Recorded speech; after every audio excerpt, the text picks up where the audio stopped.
What about paranoia? Did you suffer from this? Yeah, I did. Yeah, I did. It was.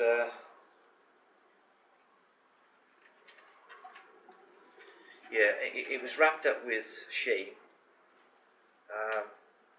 When I'd come around, and I would be afraid of, what I'd ended up doing in drink, and afraid that people, especially where I lived, would be aware, because I was so unpredictable when I drank.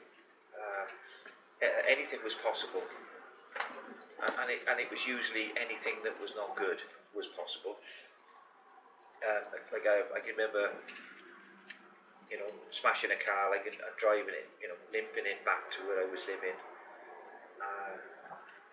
and then this insidious recollection when you wake up in the morning and it's like, the memory that you managed to get this car, or you'd open the door and bang, it'd be in front of you.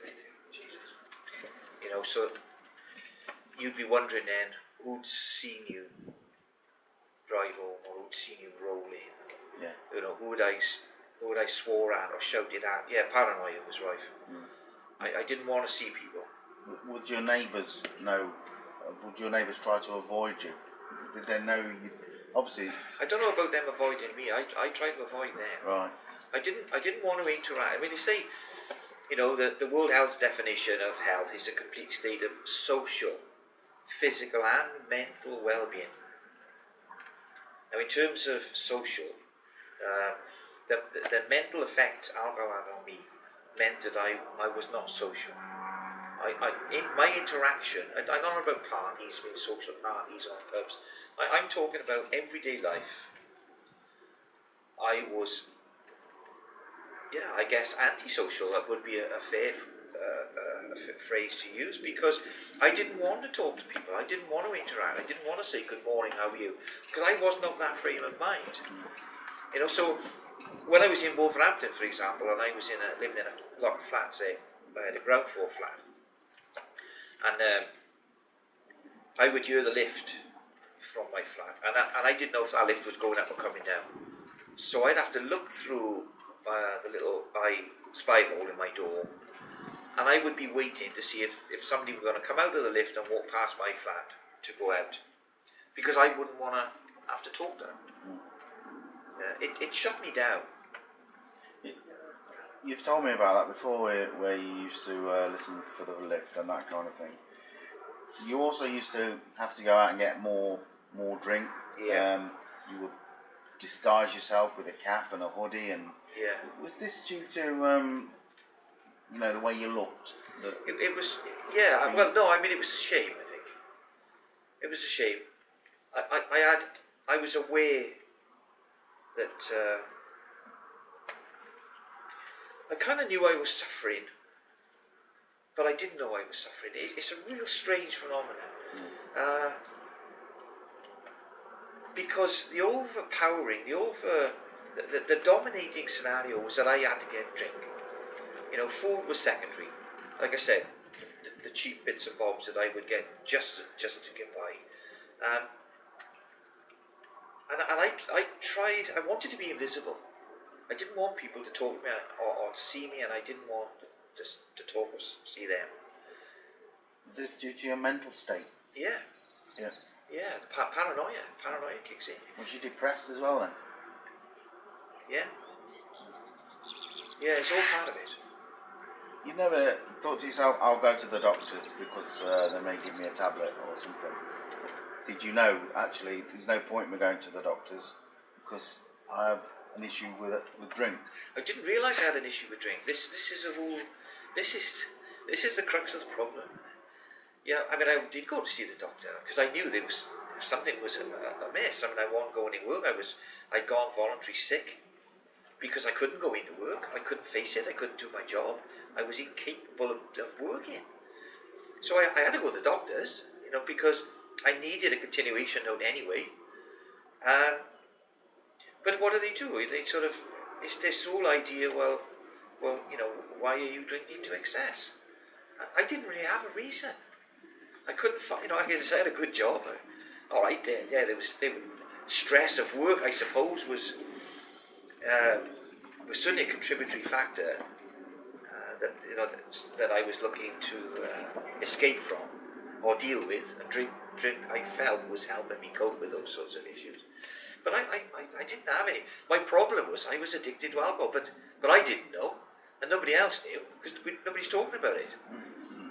I had to go to prison to find out I was addicted to alcohol, that I was alcoholic. You know, how did it have to get to that length, that degree? Why couldn't I have gone in and seen a doctor and say, well, are you able to control your alcohol intake? And I would say, well, you know, yeah, I can control it. Yeah, I usually don't go past 3 or 4 bottles at night. You know, and they turn and say, oh yeah, you're addicted, my friend. You know, it was never done. And I don't know. It is very again. There's differences across the country. Some doctors are clued up on it, and others aren't. There's so many different ideas about what addiction is and the reasons why people drink and don't drink. I mean, it's very a very diverse subject, to say the least. But the trouble is, people are suffering as a result of that because they're not being diagnosed early enough to try and stop drinking. That's part of the reason why I've done what I've done. You know, but nobody knew. I didn't know. You know, I knew there was clearly something wrong because I was malfunctioning as a human in every shape and form. Malfunctioning work-wise, malfunctioning daily living.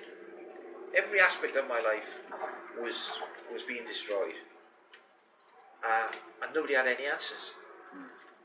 And that to me is ridiculous. Your answer to the paranoia, to the self-esteem, that kind of thing, was to have another drink. Alcohol wasn't my problem. Alcohol was my answer. And that needs to be turned on its head. You know, that's what it's time people realise that. Was your self-esteem affected? It was. Like I said, when I look back, I know we come on to opportunities in a minute, but I don't know. I mean, my professional career, I don't know what opportunities and stuff would have presented had I not had the paranoia through the drink. You're a very clever man, Al. You know, you've got 2 bachelor's degrees. Is that correct? No, I've got a master's. Well, it sounds good. I got 2 bachelors. No, I got a national diploma in medical laboratory sciences with biology distinction.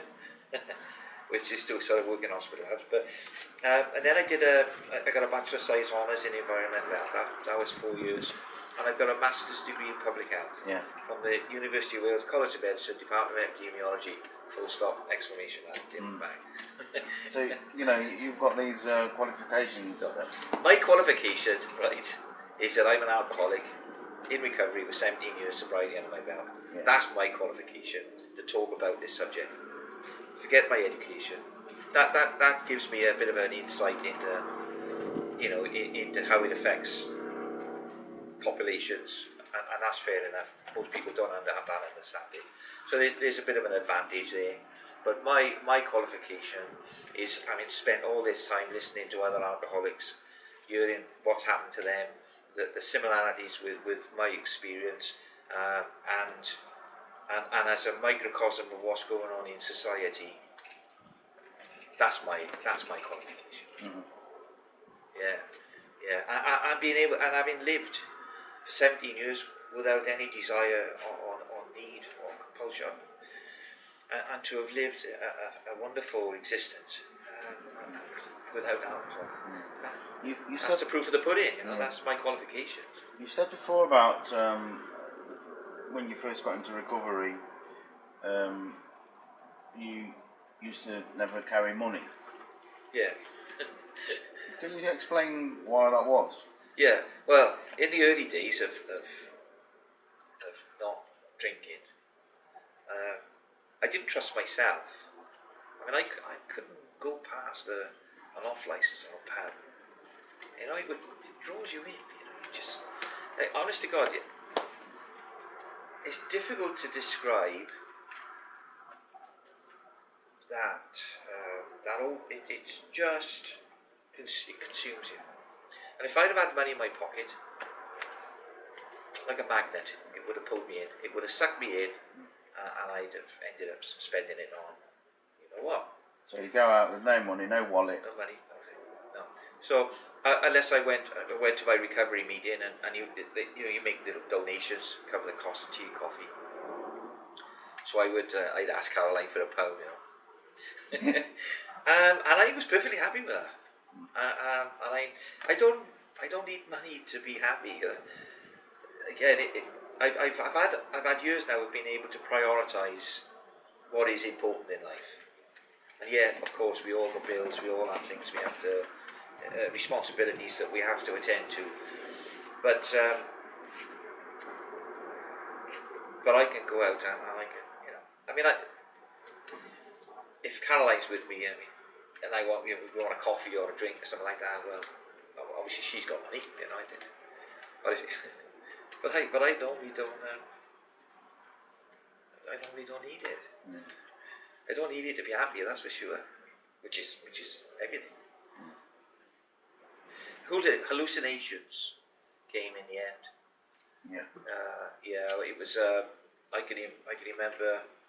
I was at Caroline's at the time, and I saw all these ghosts. You know, the Casper ghost. Well, these were coming up the stairs, loads of them. Like when you blow bubbles, you know, with a child thingy. Well, they were coming up the stairs like that, and they weren't evil. They're mischievous, and they were darting about, you know, and doing all this sort of stuff. And I was fighting them off, you know. I was fighting and protecting Caroline. Just when you were drunk? Yeah, well, yeah, I've been drinking, yeah, but this was accumulation in the last months, really. I started hallucinating. I mean, I've heard stories of people seeing spiders crawling across the ceilings and things. So I suppose my hallucinations were quite amusing in comparison, but clearly they were very serious, because that's an indication that your brain is. You mentioned before you thought you were going mentally insane. Towards the end, did you feel that way? Yeah, definitely. Yeah, because I couldn't understand what was going on. You know, I couldn't. Nothing made sense as to why I was being that way. But what I did find was that you know, I had a 9 to 5, 5 day a week career, and I would endure work for the 5 days, looking forward to the Friday. I guess, like most people. And the weekend was my downtime. That was time for me to enjoy myself, to go out and, you know, enjoy my drinking, because that was effective. But what happened was, like I've already described, how the Fridays went into the Saturdays and the Saturdays went into the Sundays. So it culminated in the fact that my weekends would disappear.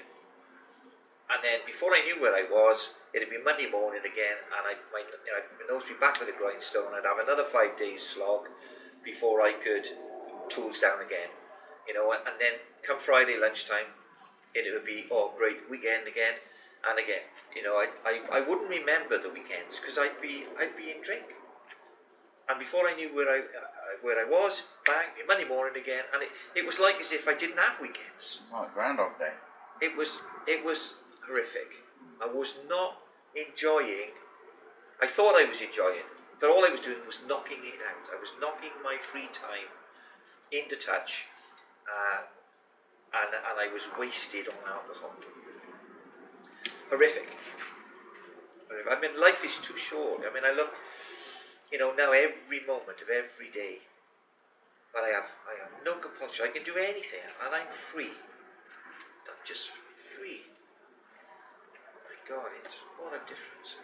I would never have dreamt it would be possible. No interest in alcohol whatsoever. And I have a better time than I ever thought I did. And I wouldn't change it for the world. And towards the end, you say you went into prison. Yeah. That was the time when unfortunately, you something clicked. Well, I spoke to I think it was it the first night or the second? I think it was the second day. I had the opportunity to speak to one of the probation officers there, and he told me that he was in recovery himself, and his addiction now was biscuits. But he said to me, he said having an addiction with biscuits, as that doesn't hurt anybody else, it don't matter. My addiction to alcohol was resulting in me assaulting people. That's why I was in prison. And of course, he had a valid point. You know, but he did what he qualified again, which kind of hit me like a rock. He said more than half the people in this prison are here because of addiction. That's a big statistic. Yeah. Well, he said, in fact, no. He said most people in this prison are here because of addiction to one thing or another. Amazing. But what he did say again, which was where the hope came in. But he did say to me, while you are here, you will have the opportunity to address your problem. And I did, and that transformed and saved my life. Yeah. So, thank God, Now the only addiction you have is with a cup of tea.